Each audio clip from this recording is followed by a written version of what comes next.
기도드리옵나이다. 아멘. 한 주간 하나님의 은혜 안에 잘 지내셨습니까? 오늘은 다른 주일보다 맑은 날, 또 밝은 볕도 참 감사한 주일입니다. 지난 며칠 동안 우리 전주 지역에도 많은 비가 쏟아져 내렸는데 여러분들의 가족들과 집은 안녕하십니까? 이번 비는 장담할 수 없는 비, 또 순식간에 휩쓸어가는 무서운 비입니다. 지난 주간 온 나라는 이 집중된 폭우로 신음과 많은 어려움들이 있었습니다. 대비한다고 했지만 그 이상이 쏟아지니 홍수와 범람 그리고 재앙이 되어버렸습니다. 그래서 괴물폭우라는 그러한 말까지도 생겨나게 되었습니다. 엄청난 어려움을 당한 이웃들을 위해서 우리가 관심을 가지고 또 기도하고 돕는 우리 모두가 되시기를 소원합니다. 어느 차량 운전자의 블랙박스에 찍혀진 산사태의 그 영상을 보았습니다. 너무도 기가 막히고 또 두려움고 무서운 마음까지 생겼습니다. 이분이 국도를 이렇게 주행하는데 저 앞 100m, 200m 앞에 오른쪽에서 산이 그냥 무너져 내리는 영상인데 그냥 순식간에 쏟아져 내려서 중앙선이 보이지 않을 만큼 또 바위와 토사물들이 그냥 산처럼 쌓이는 것이 눈앞에서 보여지게 되니 이분이 다급히 멈추고 막 후진하는 모습이 너무도 긴박해 보이기까지 했습니다. 만약에 쏟아질 때 같더라면 그냥 거기에 매몰될 뻔했던 것입니다. 그러면서 산사태가 날 때 그런 징조가 있다고 뉴스에서 보도합니다. 주변에서 무너지는 큰 소리가 나거나 쿵 하는 소리가 나면 이 산사태가 날 징조이니까 얼른 거기를 대피해 나가라 하는 그러한 뉴스 정보 채널도 있었습니다. 전조 증상이 있고 또 예비 사인과 소리가 있는 것이죠. 모든 일에는 그러한 사인들이 있습니다. 바로 우리의 신앙생활에도 마찬가지인 것입니다. 감당하기 어려운 이 세상의 어려운 시대를 살아가는 우리에게도 이미 그 사인이 주어져 있다는 것입니다. 예수님도 너희가 천지의 기상은 분간하면서 어찌 이 시대는 분간하지 못하느냐 하시면서 책망과 경고를 우리에게 주셨다는 겁니다. 여러분, 우리는 지금 이 세상에 어디쯤을 살아가고 있다고 생각하시고 알고 있습니까? 여러분, 이 세상의 시작입니까? 1번 시작, 2번 중간, 3번 마지막 종말. 이 시대는 지금 어느 시대를 달려가고 있습니까?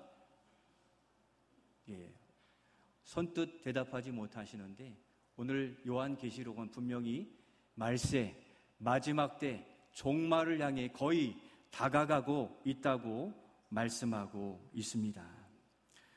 요한계시록 1장 1절의 말씀에 이것을 우리에게 꼭 들려주시려고 했거든요. 같이 한번 요한계시록 1장 1절 읽으며 한번 확인해 보겠습니다. 예수 그리스도의 계시라. 이는 하나님이 그에게 주사 반드시 속히 일어날 일들을 그 종들에게 보이시려고 그의 천사를 그 종 요한에게 보내어 알게 하신 것이라. 아멘. 노란색 글씨 처음이 뭡니까? 반드시, 속히 일어날 일들. 여러분, 무엇입니까? 종말의 때가 가까웠고 종말의 때에 일어날 일들을 요한을 통해 우리에게 전해 주시겠다 하신 겁니다. 그 종말의 징조가 이미 우리 세상에 나타나고 있다는 것입니다. 어떤 일이 일어납니까? 우리가 요즘 날마다 매일 성경을 통해서 요한계시록을 묵상하고 있는데 따라오신 분들은 아마 감을 잡고 계실 겁니다. 이 세상의 마지막 때가 가까이 올수록 무시무시한 심판이 이 땅 위에 임할 것이라 하였습니다. 6장에 보면 마지막 때의 일을 기록한 두루마리가 하나님의 손에 들려 있습니다. 그것을 어린 양이신 예수님이 받으셔서 거기에 봉인된 7개의 인을 하나씩 떼어가시는데 감당할 수 없는 심판, 우리는 자연재해도 감당할 수 없는데 하나님이 내리시는 그 심판은 도무지 감당할 수 없는 그러한 심판이 기록되어 있었던 것입니다. 한번 넘겨주시겠습니까? 이와 같이 하나님께서는 이 두루마리에 가려 써 있는 마지막 때의 일들에 대하여 7인 심판과 7 나팔의 심판, 7 대접의 심판을 통하여 이 땅 위에 하나님의 마지막 때의 심판이 임하여질 것을 예고하시고 또 이미 수천 년 전에 말씀해 주셨습니다. 이러한 일들로 피조물로부터 많은 사람들이 죽임을 당하게 된다라고 기록하고 있는데 7인을 하나 떼실 때 흰말, 검은 말, 또 작은 말, 청황색 말들이 인을 뗄 때마다 나타나 전쟁과 같이 달라들어서 화평을 제거해버리고 서로 죽이고 또 심지어 자연재해, 기근, 재난들이 일어날 것이라 말씀하였으며 해와 달과 별이 그 빛을 잃어가게 되고 자연 만물이 그처럼 무너지게 된다 하시는 겁니다. 그와 같은 것 중에 하나 6장 7절과 8절 말씀을 한번 같이 읽으며 확인해 보겠습니다. 넷째 인을 떼실 때 내가 넷째 생물의 음성을 들으니 말하되 오라 하기로 내가 봄에 청황색 말이 나오는데 그 탄자의 이름은 사망이니 음부가 그 뒤를 따르더라. 그들이 땅 4분의 1의 권세를 얻어 검과 흉년과 사망과 땅의 짐승들로서 죽이더라. 아멘. 그 말을 탄 자의 이름이 뭡니까? 사망이에요. 그러니 이 땅에 있는 생명 만물을 다 4분의 1가량을 해하게 된 것입니다. 그 뒤에 또 7 나팔이 불려질 때 피 섞인 우박과 불이 쏟아지면서 남은 그 중에 3분의 1이 또 심판을 받아 무너지고 죽음에 처하게 된다라고 기록하고 있습니다. 바로 이 모든 것이 마지막 때에 일어날 그러한 하나님의 심판이라는 것입니다. 요즘 폭우가 많이 내려 이런 말이 있잖아요. 비가 내리면 폭우요, 해가 뜨면 뭡니까? 폭염입니다. 그냥 사는 자체가 재앙과 같다 하는 말들이 나타나는데 우리는 폭우만 보아도 폭염만 보아도 이 세상은 이제 앞으로 사람이 더 이상 견뎌낼 수 없는 시대를 마주하게 될 것이라는 것을 예측하고 있고 지구온도가 1.5도를 넘어서면 이러한 재앙은 몇 배가 더해진다 하는데 지금 1.4도가 올랐다고 과학자들이 얘기하고 있잖아요. 누구의 책임입니까? 하나님의 책임이 아니라 자연을 파괴한 우리의 모든 책임으로 다 돌아오게 되는데 마지막 때를 달려가고 있는 그러한 모습들을 보이고 있는 겁니다. 특별히 믿음을 가진 성도들에게 이와 같은 일을 계시로서, 계시가 뭡니까? 감추인 것을 드러내는 것이죠. 우리 믿는 자들에게 이 계시를 미리 알려주심으로 거기에 대비한 삶을 살아가라고 말씀하시는 겁니다. 그러면 이러한 때 교회와 성도는 어떻게 살아가야 됩니까? 무조건 두렵고 아무런 소망이 없는 것입니까? 아닌 것입니다. 말세의 교회의 성도가 직면한 비극적 상황 속에 우리 주님은 소망의 말씀, 사명의 말씀으로 우리에게 오늘 전해주고 계십니다. 먼저 말세 시대 교회는 어떠한 모습을 가지고 있습니까? 성도는 어떠한 상태입니까? 우리 첫 번째, 우리 같이 한번 읽도록 하겠습니다. 첫 번째입니다. 하나님의 보호와 핍박받는 교회입니다. 한 번 더 읽겠습니다. 하나님의 보호와 핍박받는 교회입니다. 당시 로마 시대에는 죽기보다 더 싫을 만큼 힘들게 신앙생활하며 살아가는 그 삶이었습니다. 그 와중에 오늘 말씀이 하나님은 먼저 위로의 하나님, 보호하시는 하나님이시라고 그들에게 용기를 부어주고 있는데, 바로 이 핍박과 환난의 시대를 살아가는 우리에게도 소망의 말씀입니다. 그것이 오늘 1절 말씀에서 이와 같이 말씀하십니다. 1절 같이 읽겠습니다. 또 내게 지팡이 같은 갈대를 주며 말하기를 일어나서 하나님의 성전과 제단과 그 안에서 경배하는 자들을 측량하되. 아멘. 괄호에 뭐가 들어가 있습니까? 성전과 제단, 그 안에서 경배하는 자들 측량하고 계시다 합니다. 먼저 주님의 교회에서 예배하며 하나님을 따르고 신앙생활하는 자들을 측량하시겠다고 말씀하시는데, 측량이라는 단어가 중요합니다. 앞에 있는 지팡이와 같은 갈대도 바로 튼튼한, 굳건한 측량자를 의미하는데, 측량하신다는 것은 그 안에 있는 성도들을 세어보시겠다 하시는 말씀이요. 곧 의역하면 하나님이 그 안에 있는 자를 다 세워서 보호하시겠다 하시는 게 측량하시겠다 하시는 말씀인 것입니다. 당시 로마 제국의 환난 속에서 정말 날마다 죽어가는 성도들을 바라보는 그 환난과 핍박 속에서 바로 하나님이 측량하여 세워주신다는 말씀은 그들에게 얼마나 큰 힘과 용기가 되었는지 모릅니다.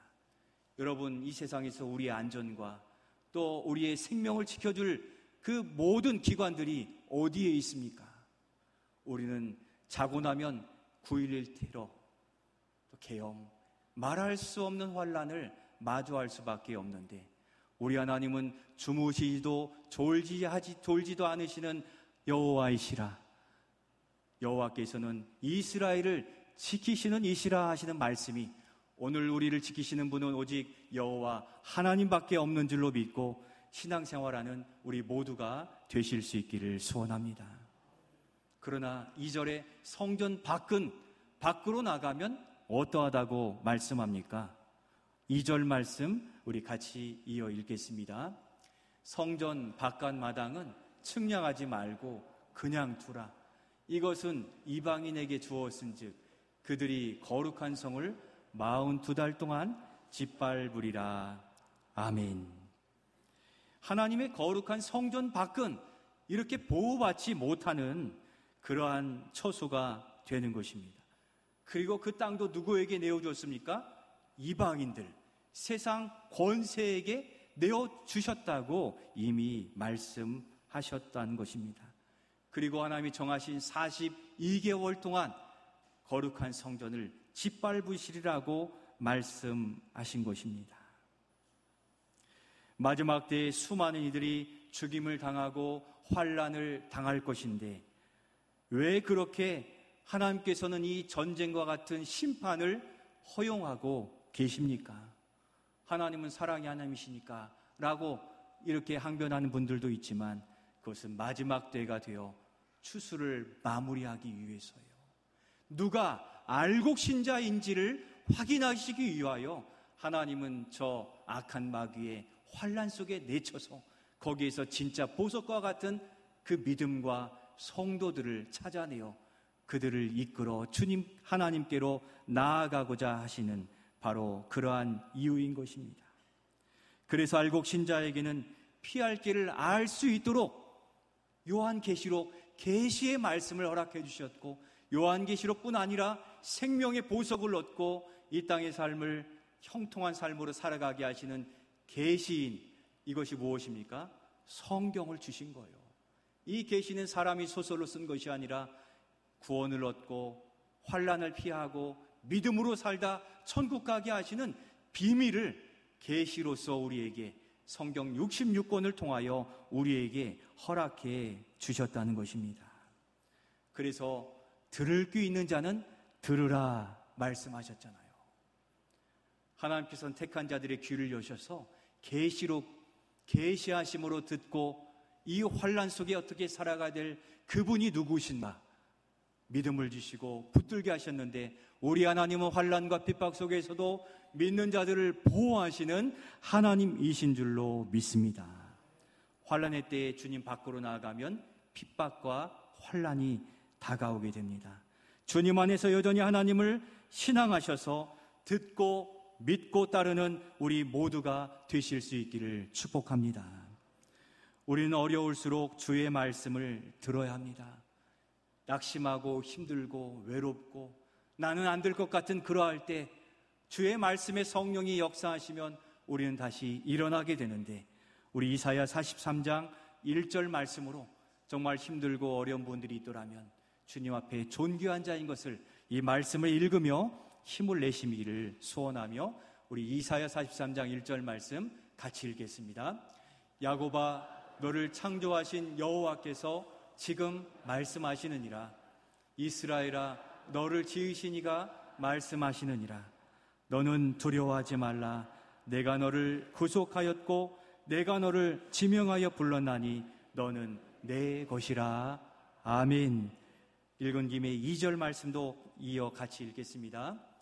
내가 물 가운데로 지나갈 때 내가 너와 함께 할 것이라. 강을 건널 때 물이 너를 침몰하지 못할 것이며 내가 불 가운데로 지날 때 타지도 아니할 것이요 불꽃이 너를 사르지도 못하리니. 아멘. 믿으십니까? 이 말씀이 들려지고 믿어지는 은혜가 있어 이 말씀 때문에 오늘도 다시 일어나고 살아갈 소망을 가지는 우리 모두가 되시기를 소원합니다. 여러분, 하나님은 살아계셔서 예수 그리스도를 보내셨고 보좌 우편에서 예수님을 다스리실 때 성령이 이 예배 중에 역사하셔서 내 막히고 굳어진 마음을 다 녹여주시거든요.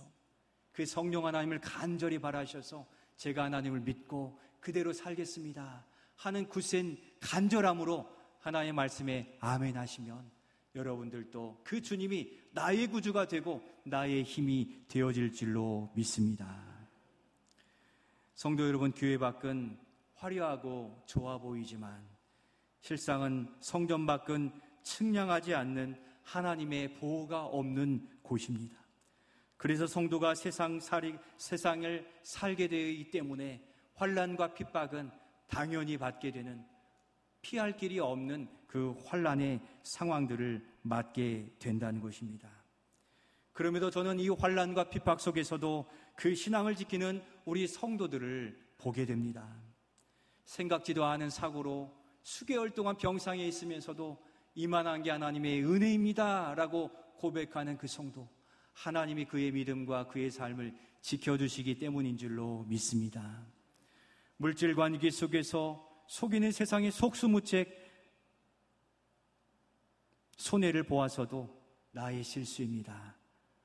주님만 바라보는 성도님, 눈물 나고 인간적으로 분이 나지만 이루 말할 수 없는 아픔과 환난 속에 그가 은혜 받은 것은 여전히 그가 하나님 앞에 있는, 악한 영들은 어떤 수단과 방법을 가리지 않고 하나님 곁에서 떨어지게 하려는 이 일들을 이기고 주님 곁에 있기에 그 역시 하나님의 보호하심 가운데 있는 줄로 믿습니다. 그렇게 여기 우리의 걸음으로 주님 앞에 나온 자체가 하나님의 보호하심 가운데 있음을 믿으시며 핍박과 환난이 우리를 넘어뜨리게 할지라도 하나님 앞에 우리가 설 때마다 다시금 일어설 수 있다는 분명한 확신과 믿음 안에서 감사함으로 예배하는 우리 모두가 되시길 소원합니다. 그리하여 그것이 하나님 보시기에 알곡신자로 인정받으시는 믿음 되어 그 믿는 자들에게 1달란트 가진 자들의 것을 취하여 5달란트, 10달란트 맡은 자에게 다시 주시는 그 은혜가 물질의 복으로 또 영력으로 또 이 땅의 삶의 기름진 은혜로 우리에게 채워지시기를 예수님의 이름으로 축원드립니다. 그렇게 교회와 성도는 환난 속에도 참 은혜 안에 거해야 되는 거죠. 환난과 핍박, 어려움 가운데 있는 우리 자신은 지금 어디에 위치하여 있고 무엇을 더 의존하여 살아가고 있습니까? 그러면 우리는 어떻게 살아가야 됩니까? 두 번째, 우리 같이 한번 읽겠습니다. 각오하되 주신 권세를 붙들고 살아가야 합니다. 환난과 핍박은 각오하되 낙심할 것이 아니라 우리에게 주신 권세가 있다는 겁니다. 말세의 영적 전쟁은 우리가 생각하고 예측하는 것보다 그 이상으로 넘어서는 것입니다. 우리 7절 말씀 어떠한지 우리 같이 한번 읽겠습니다. 7절입니다. 그들이 그 증언을 마칠 때 무저갱으로부터 흘러나온 짐승이 그들과 더불어 전쟁을 일으켜 그들을 이기고 그들을 죽일 터인즉. 아멘. 괄호에 무엇이 들어갑니까? 무저갱, 짐승, 그들과 전쟁을 일으켜 죽일 터인즉입니다.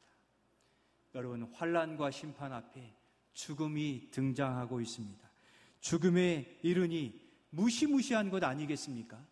우리가 건강하고 예배드리고 있으니까 죽음이 먼 것 같지만 순식간에 찾아오는 것입니다. 무저갱으로부터 짐승, 바로 그 짐승은 사탄인데 무저갱으로부터 올라와 그 짐승이 심판의 도구가 되게 한다고 합니다. 여러분, 무저갱은 무엇입니까? 지옥은 아니고요, 예수님이 십자가에 죽으시며 이 죽음과 사망을 이기실 때 그 악한 사탄을 결박하여서 그 무저갱에 가두어 두셨어요. 그리고 심판의 날 마지막 종말 때에는 그를 심판하여 지옥, 저 깊은 곳에 심판에 하게 되시는데, 무저갱은 지옥은 아닙니다만 예수님께서 그렇게 결박한 곳에서 결박을 허용하신 것은 바로 이 마지막 때의 심판을 통해 하나님의 공의를 나타내시고 알곡신자들을 거두기 위해서라고 말씀드렸습니다. 바로 추수 때가 가까워오기 때문입니다. 그래서 마지막 때가 되면 무저갱에서 풀려난 사탄은 더욱 극성을 부리고 그 땅에 있는 자들을 죽이려 하고 심지어 믿음의 사람들조차 어떻게든 미혹하고 죽이려 하는 겁니다. 요한계시록에서 땅에 있는 자들이라고 표현한 땅에 있는 사람은 하나님을 믿지 않고 알지 못하는 사람들입니다. 하나님께서 아는 자들은 14만 4천의 믿음을 지킨 자들, 또 순교한 자들이라 이렇게 구체적으로 표현해 주시는데, 약한 영들은 이 땅에 있는 자들뿐 아니라 믿는 자들까지도 어떻게든 미혹하여 하나님의 은혜로부터 멀어지게 하려는데, 죽인다는 표현보다는 죽음을 각오한 신앙으로 하나님의 편을 붙들고 선다는 그런 의미입니다. 여러분, 스데반 집사님이 돌에 맞아 죽었지만 죽은 것이 아니라 죽음을 자처한 믿음을 지킨 순교자인 줄로 믿습니다. 악한 영들이 우리를 물질로, 질병으로, 환난과 핍박으로 어렵게 하여 죽이려 하지만 우리는 어떻습니까? 그 믿음을 지키려고 차라리 죽겠습니다는 믿음을 가지는데 바로 그러한 표현이에요. 여러분, 오늘 이 시대를 살아가면서도 알곡신자는 내가 손해를 보아도, 조금 몸이 아파도, 내 뜻대로 안 되어도 누구를 떠나지 않는 것입니까? 우리의 구원자이신 예수님을 떠나지 않는 거예요. 하나님을 떠나지 않는 그 믿음이 바로 순교하는 믿음으로 보시고 그를 알곡신자라고 말씀하시기에, 오늘도 여기 있는 우리 모두가 주님 앞에서 믿음을 끝까지 지켜낸 그 알곡신자들이 다 되시기를 축복합니다.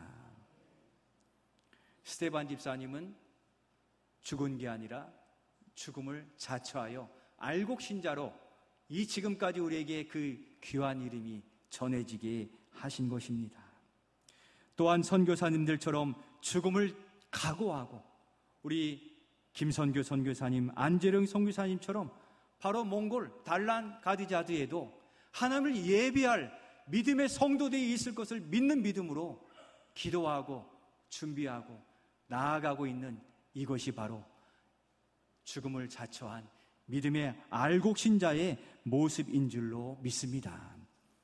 우리도 어떠한 일들을 헤쳐나갈 때 더딜 수도 있고 빠르게 헤쳐나갈 수도 있지만 그것은 그 영적 상황에 따라 달려 있는 것이기에 우리가 더욱 후방 기도 부대로서 더욱 기도해 지원 부대로 기도해 가시기를 소원합니다.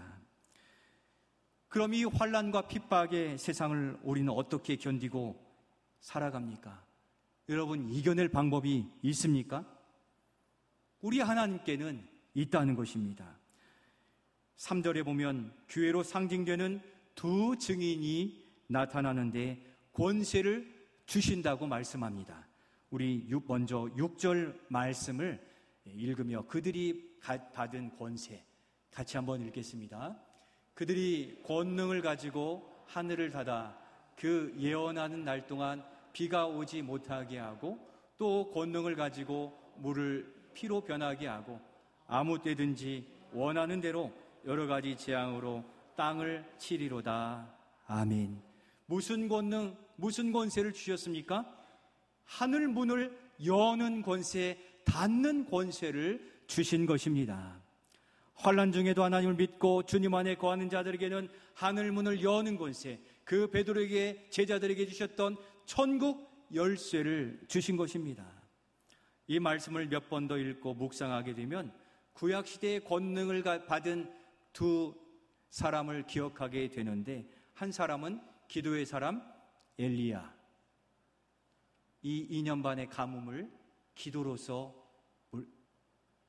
폭우처럼 많은 비가 내리게 하였고, 또 10가지 재앙의 심판으로 이 바로왕의 손에서 해방과 자유를 누리게 한 모세, 그가 이 본문에 지금도 기록되어 우리로 기억하게 하고 있는 것입니다.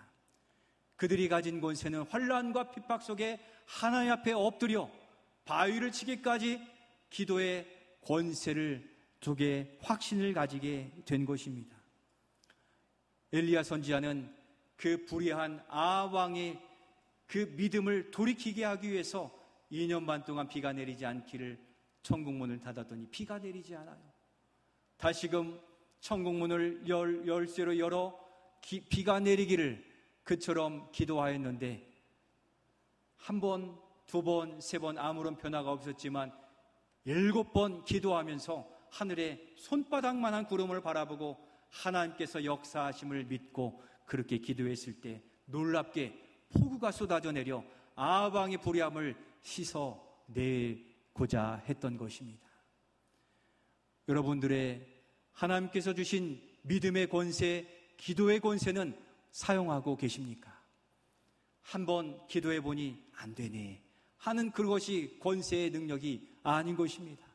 엘리야 선지자가 7번 기도하면서 그의 기도의 자세를 보면 그의 머리가 이 허벅지 안까지 들어갈 정도로 기도했다고 했어요. 여러분 가능합니까? 머리가 허벅지 안에 들어갈 만큼 그렇게 유연하신 분이 별로 안 계실 터인데 사력을 다해 기도했다는 겁니다.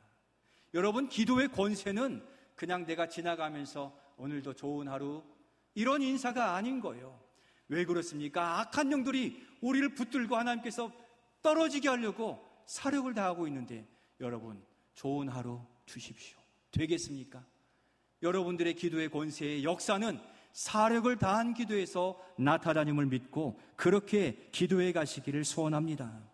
기도의 자세, 기도의 마음, 기도의 시간, 기도의 장소, 기도의 각오, 우리가 100배로 증강하여 사력을 다하지 않으면 엘리야의 기도, 모세의 기도, 다윗의 기도, 그 능력은 그림의 떡과 같을 수 있기에 우리의 기도의 권세를 받았다면 그 기도가 지금 어떠한지, 나의 상황과 편리를 따라 나의 이유를 대고 나중에 요하고 있는지 돌아보셔서 오늘 이 어두운 권세를 이기게 우리에게 주신 이 하늘 권세, 천국 열쇠를 여는, 천국 문을 여는 그 열쇠, 기도의 권세를 활용하여 믿음으로 살아가시는 우리 모두가 되실 수 있기를 소원합니다.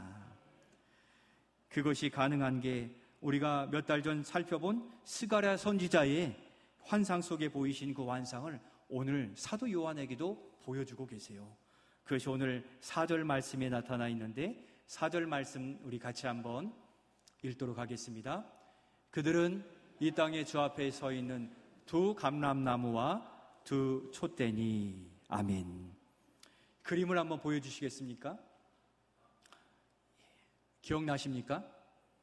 한 두세 주 됐죠? 불과 얼마 전에 더 새로운 사람은 어떤 사람입니까? 하나님의 은혜로 사는 자라고 말씀드렸습니다. 환난과 핍박 속에서도 뒤에 있는 이 두 감람나무이신 예수 그리스도, 성령께서 두 관을 통하여, 가운데 연결되어 있죠, 촛대, 관을 통하여 감람류를 계속 공급해 주심으로 촛대는 활활 타오르게 되는 것입니다. 오늘 말씀 11절에서도 3일 후 반 후에 그때가 차면 하나님께로부터 생기가 그렇게 공급되어서 누워있던 자들이 다시 일어서게 될 것이라고 말씀드렸는데, 일어선 자들이 그림에 보이는 바와 같이 초대처럼 활활 타오르게 됨을 바라보시기를 소원합니다. 성도 여러분, 우리가 하나님을 의지하는 한 그 오뚜기처럼 다시 일어나 믿음으로 살아가게 되는데, 언제까지 살게 되냐면 예수님의 재림이 이루어지는 천국에 들어가는 날까지 우리는 그 은혜를 공급받아 믿음으로 살 수 있음을 믿으시기를 소원합니다. 스가랴 선지자의 이 순금 등잔대, 두 촛대인 이 교회가 오늘 말씀에서는 더 적극적인 교회와 성도의 모습을 나타내주고 있는데, 3절에 보면 이 두 증인이 어떠한 옷을 입었냐면 굵은 베옷을 입었습니다. 굵은 베옷은 상복이에요. 슬픔의 날 누가 죽었을 때 입는 옷을 입고 있습니다. 활활 타오르는 두 촛대 이 등잔대가 왜 상복을 입고 있습니까? 바로 죽은 세상을 향하여 이 활활 타는 금촛대 교회가 울어주어야 된다는 것을 말씀해 주고 있습니다. 성도 여러분, 세상을 향하여, 나 자신을 위하여, 내 가족을 위하여, 내 친구와 내 동료를 위하여 누가 기도해 줄 수 있습니까?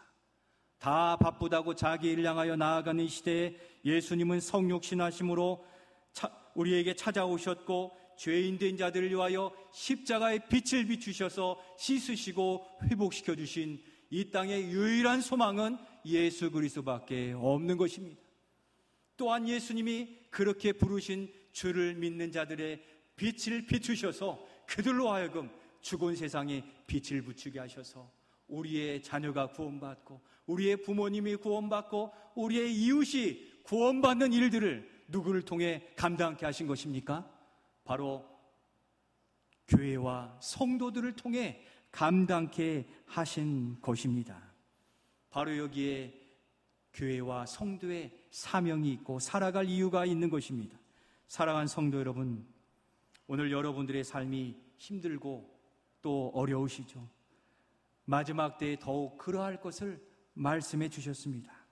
바로 이 환난과 핍박을 통해 주께서는 세상을 심판하시되 우리의 믿음을 실현하셔서 알곡을 가려내고 계십니다. 환난과 핍박 속에서도 우리의 감람나무 되셔서 생기를 불어 넣으시는 주님을 바라보며 주신 기도의 권세로 날마다 승리의 삶을 살아가시기를 축복합니다. 종말의 때 우리는 어디에 머무르고 있고 또 무엇을 의지하여 살아가고 있습니까? 나의 처지에 주저하는 것은 무엇입니까? 마지막 때를 살아가는 우리는 모두가 한 번 사는 인생이에요. 그 한 번 사는 인생이 헛된 인생 되지 않고 빛을 발하는 교회적 사명으로 우리를 부르셨기에 우리에게 맡겨주신 직분과 사명과 또 우리의 소원하는 믿음의 비전을 이룬 일들에 여러분 우리의 생명을 내걸고 그와 같이 믿음으로 사명을 감당하여 복음으로 도약하는 우리 성도들이 되시기를 소원합니다. 힘들고 지치는 지금 이 시련을